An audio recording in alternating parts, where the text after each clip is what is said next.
Hey there everybody, today is Friday, March 4th, and it is time for my sketchbook review. And this is the third time I've done this because I just kept rambling and rambling, and I didn't mean to be. So, we're gonna cut straight to the chase and get to it. So I worked in both sketchbooks this week, my Copics and my scratch pad. Even though I didn't want to use my scratch pad because I don't have very much of it left. I still have to look and see if I can find some extra ones. But the rest of it's been like digital artwork, which I've done quite a bit. And some of it's been commissions, again, that I cannot show. So even though I've been working on quite a bit of stuff, I still can't show it. But my commissions are finished. I'm caught up at least now. So yeah, I should have more time to be doing drawing. But you know, I still would like the money, but whatever. Life goes on. So let's go ahead and start here. Let's go get to where we're left off. Okay, here we go. This is about right. So the first thing I did, well, not the first thing, I did the sketches first, but whatever. First thing I did in this sketchbook this week was a portrait of Amelia Elliot from the Harp and Stars roleplay forum. It's one of the original characters over there. She is an absolutely adorable character, and I totally wanted to mess with her design a bit. So I did. The skin tone ended up a little bit too dark. I used the raw silk Copic instead of the I think it's called eggshell white or egg white or something like that, which I usually use for the lighter skin tones like Piper or what have you. But I went with the raw silk because I thought it'd be a little bit more like sun-kissed-y, which is kind of what I was going for. But it just ended up being a little bit too dark for that character. I mean, it works. She still looks Caucasian, so I'm not too worried about it, but I'm like, I like to be perfect. The hair could have stood to have been a little bit darker. There's kind of more reddish highlights to it than I would like. But again, my limited colors kind of interfere with that. So it's okay to me. I think it looks nice. Plus, I did a really good job on the shading of the braid and things like that. I mean, it could have been a little bit neater, but because of the fact that it's in my sketchbook, I tend to be a little bit lazier. Not happy with the shirt at all, but you know, life goes on. Everything else turned out really nice, and I know her player really enjoyed getting the artwork, so as long as I made somebody smile, I'm happy with it. So I should have probably put the other ear in now that I'm looking at it. It actually pretty much would have fit right there. Oh well, whatever. Next picture is a picture of Piper and Thornton. That Bloodworth charm, what can I say about it? With this I tended story time. They started off with the same size head. No joke. I measured it out. I was like, okay, his head's this big, her head's this big. They're exactly the same. Let's go ahead and keep it that way. But what ended up happening is I added volume from his hair, his beard, and his ears. Now his head looks huge compared to hers. And I'm just like, so sad. Plus I had to get rid of some of her face because it's behind his, because it's tucked into the crook of his neck here. Artist problems. Seriously though, it's like, of course I noticed it after the fact and everything was already well underway, so I wasn't going to change it, but you live and learn, and then you get loves. But yes, I did a nice cute little snuggle picture of them. The solarium in the background was really a challenge because the way it was described is that there's absolutely no sunlight coming through, that it's covered in leaves, or if there's any sunlight coming through, it's probably very broken. So I kind of wanted to give it like a muted sort of fall look, and I believe I achieved that. I did a really good job. I'm happy with it. I'm just like, I could have done a little bit better. There could have been a couple rays of sunshine coming in. Now if I had done it digitally, obviously that's something I could have gone in and taken care of, just like bloop bloop bloop, done. But because it's traditional medium, once the damage is done, the damage is done. And I still could go over it with something, I'm sure, but I'm not going to. Very happy with the folds of his wings. I know that the wings are supposed to be like a leathery sort of fabric, and I almost want to make them shiny, but part of me is like, let's not overdo it. They are leather, they aren't, because an actual bat wing is very, I want to say it's kind of veinous and coarse. Like if you look on the outside, it's got like little lines and stuff like that all over it. But I wasn't going to convey that through this, so I just left it alone. But I like it, and I like how the tie came out too, except I almost kind of wish I hadn't put that the white over it, because it absorbed the red really quickly. And I mean, it kind of gives it a nice silk look to it, which is fine, but I almost wish I'd left it alone. Almost, like that much wish I had left it alone. But yeah, alright, so there's that. I did a quick ink drawing of Piper and Lisraine hugging. She turned out good. Unfortunately, I'm still struggling with Lisraine's design. When it's someone else's design and I'm trying to incorporate it into my own way or my own method of drawing, I tend to go through spurts where I can do it okay, and then I get frustrated because my fall to is to copy the style that it's done in, and I'm trying really hard not to do that, because if I go back to drawing the way I did before, like drawing my people and everything like that, it's really gonna mess with me, and I'd rather just try and keep as much of my own style in it as possible. I don't know, I feel like I'm the only one who struggles with that. But I'm very replicative. I guess I'm making up words here.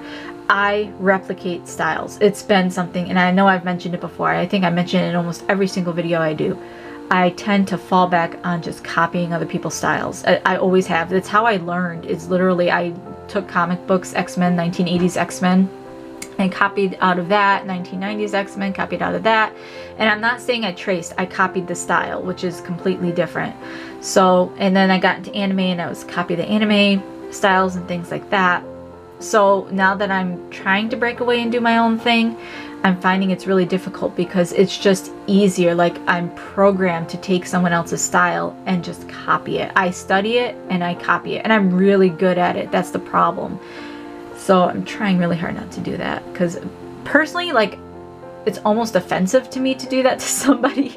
Like, because I never thought of it before, but throughout my art career, obviously I'm not... My art career, and I know a lot of people kind of get confused about that, has not been illustration, it's been design. So there's certain elements in design that you can't help but copy, because there's only so many ways you can do something. And there's only so many ways that you can compose, and there's only so many ways that you can place, and there's only so many fonts, and blah, blah, blah, blah, blah. It goes on. But I've found that there's certain things you can copy, there's certain things you can't copy, but with illustration, it's like you really, really, really, really need to have your own style. And I don't want to copy Al's style because it's so unique and individual, and I'm just like, yeah, don't do it. I know I'm so tempted to do it, and I could do it because I watch your sketch videos, so I'm like, I know how to do it now. And I just don't want to do that. I feel like it's so mean. And besides, I like my style. There's nothing wrong with it. So I just need to work more on getting the anatomy down. I think really once I get the faces down, I'll be okay. But as far as this picture goes, let's get back to this. As far as this picture goes, like the foreshortening and things like that, seriously need some work. But from this point up, I mean, if you ignore his little muzzle and stuff like that, like her face turned out so nice and happy. I'm very happy with that. His face, like I was trying to convey like joy and goofiness, but I just ended up conveying like derp. So not happy with it at all. But it is what it is, and I got to use my brush pen, so if I practice more, I know I'll get better. So I'm cute with it. This is from my ballpoint pen challenge. You guys saw this in another video. Cherry O'Boylan. I love her to death. I've been working with her a lot this week. She's kind of been drawing my attention, and I honestly do want to get the character fleshed out a little bit better. I feel like there's a lot to her I still need to learn about as far as her character goes, but I'm pretty sure I've got like her core character down. She's pretty manic, so that's been the challenge, is trying to figure out how manic and how chaotic I can go with her without going into like a completely antisocial direction. She's not antisocial at all. She's very social, very social. She loves people. She likes hitting people though, so I mean that kind of puts a damper on social activities. Anyway, so this was the the ballpoint pen challenge, and I had a lot of fun with it. Really, really did. But I've already explained a lot about this picture in the video itself, so I'm not going to go into it again. And then I was trying to do Tristana, and she was giving me fits. So I quit. I quit on her. And that was it for that sketchbook. And then I was doing just some doodles on my scratch pad, which I finally brought myself to start using again. I'm very sad to be using up my paper because it's almost gone. It's almost gone. Look at that, guys. There's not very much left. There really isn't. I'm gonna have to figure something out here pretty soon. I do have one more pad, I think. I have to find it.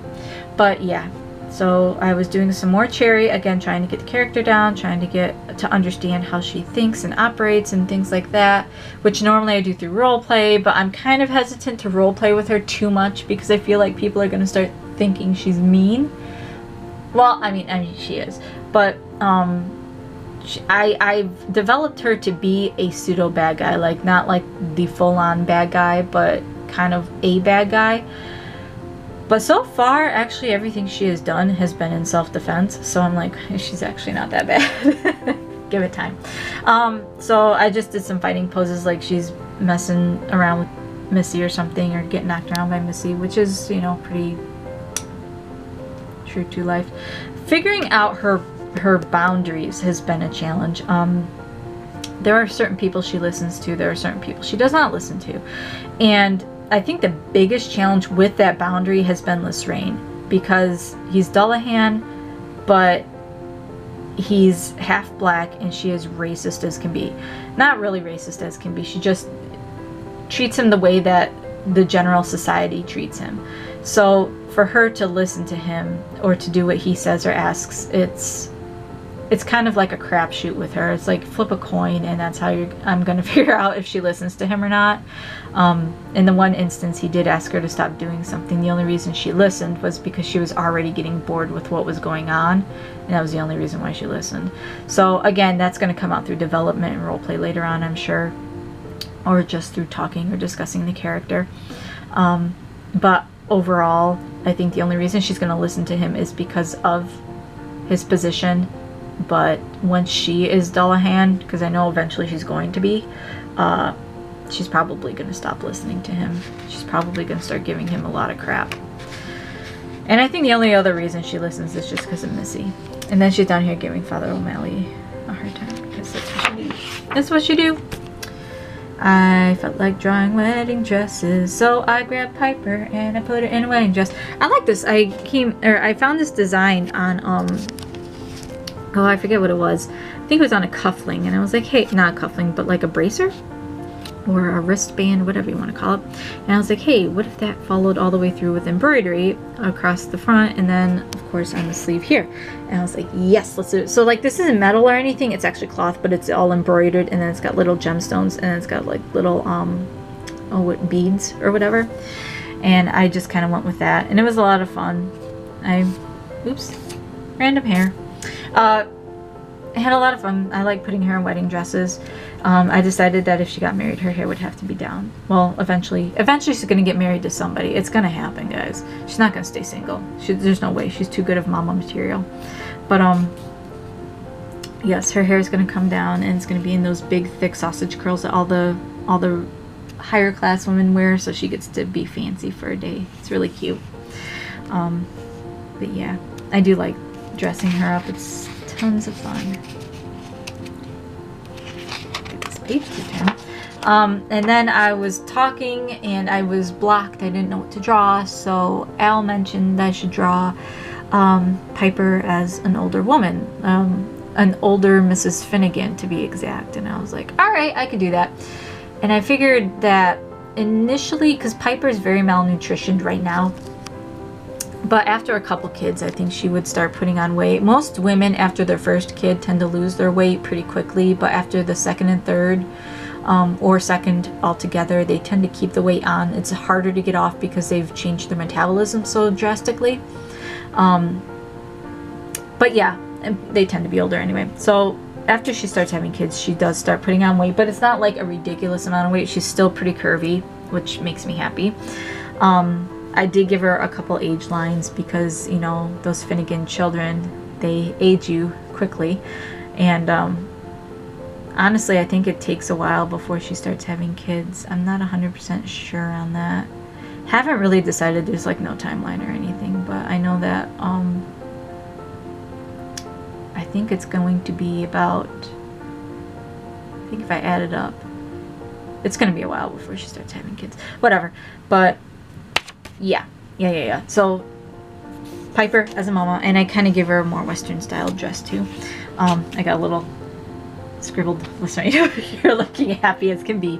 And then I was just kind of finalizing her profile for like when she's older. Again, the age lines.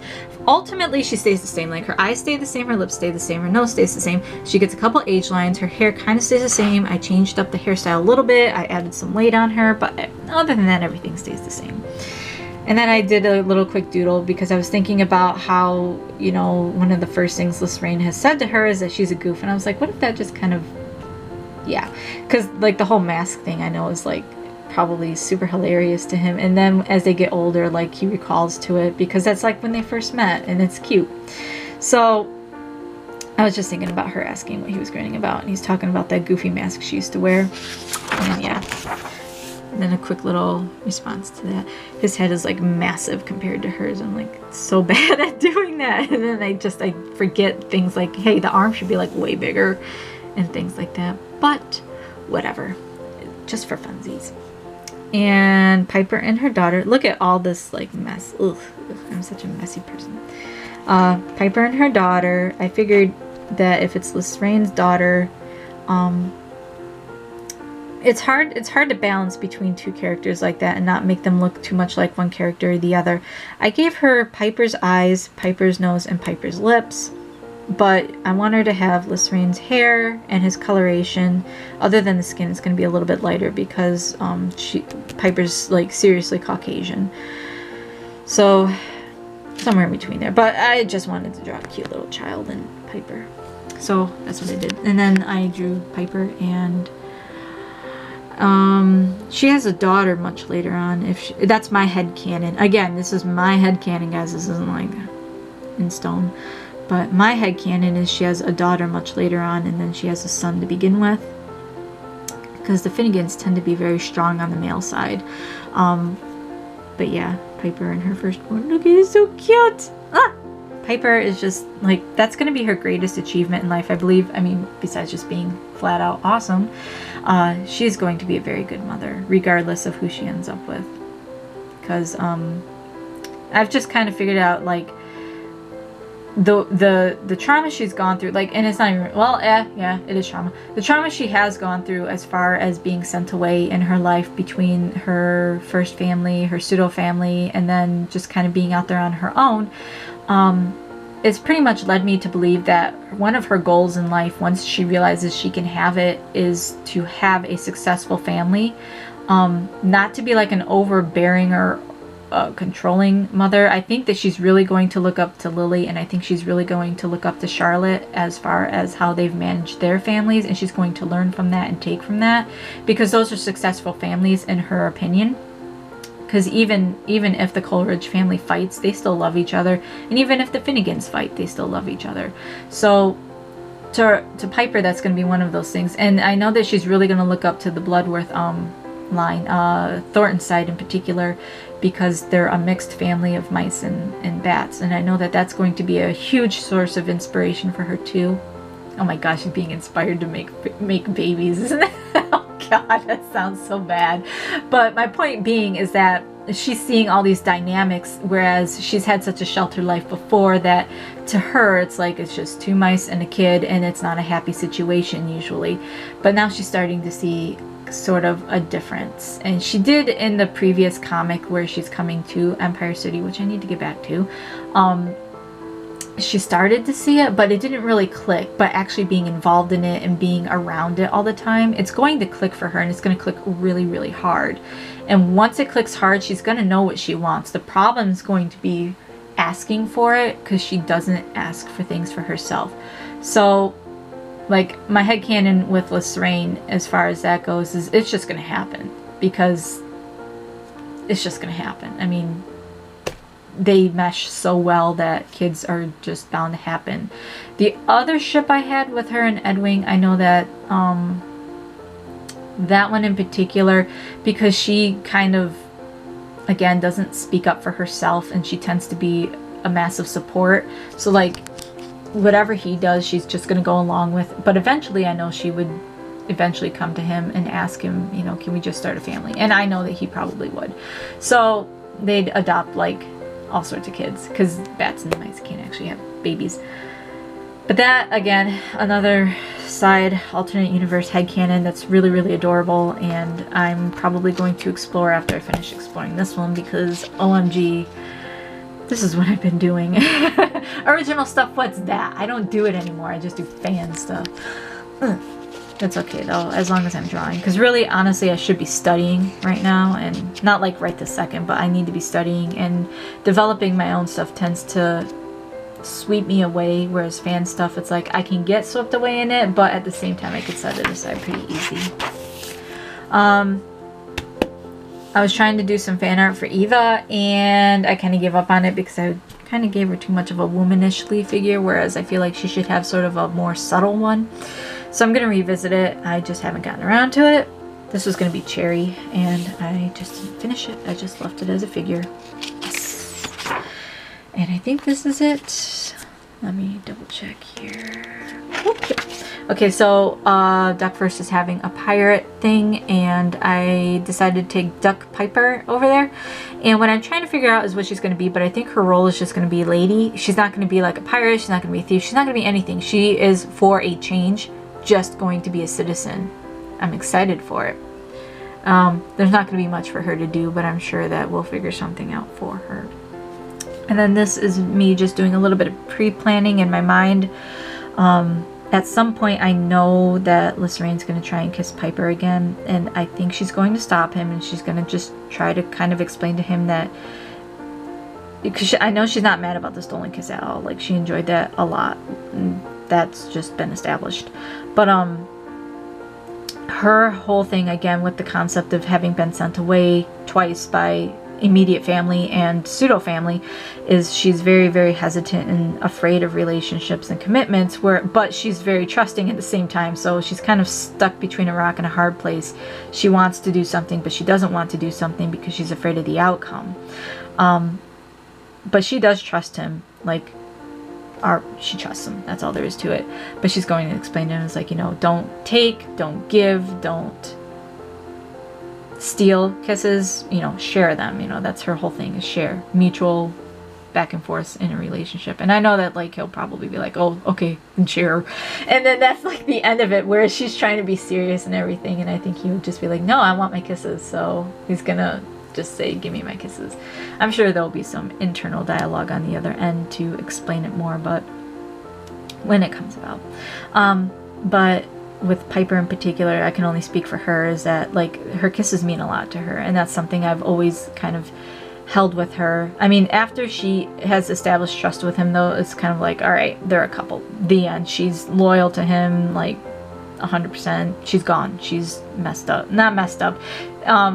Pretty much crazy for him. So once that's established, so I'm not worried about it. But in the beginning, she's very cautious and kind of dancing that line, because she is the kind of person who openly trusts and wants to jump headfirst into everything when it comes to people, like she does with the kids. She's probably going to with O'Malley once she gets to know him a little bit better, even though she's afraid of the church. She wouldn't be afraid of him as a person, so whatever. But that's kind of the character she is. But with Lyserain and being that close of a relationship, should it come down to it, if it comes down to it, when it comes down to it, because I can't speak for the future, it's going to be one of those things where she's going to be very cautious initially, but then she's going to be like completely in. So it's kind of like one of those hot and cold things, and it's hard to temper it because it's going to be one or the other. Anyway, so too much thinking. Anyway, and then I drew a cute little bat. Look at it. Very rough, cute little bat. But I want to do a whole page of bats here pretty soon, because somebody showed me these cute little cotton ball banana-nosed bats. I forget what they're called. I'll look it up later, but I'm not going to do it right now, so you guys are never going to know. And I totally want to draw them because they're just adorable, and I can't get over it. Nothing that cute should exist in the world, and it does. So, my heart.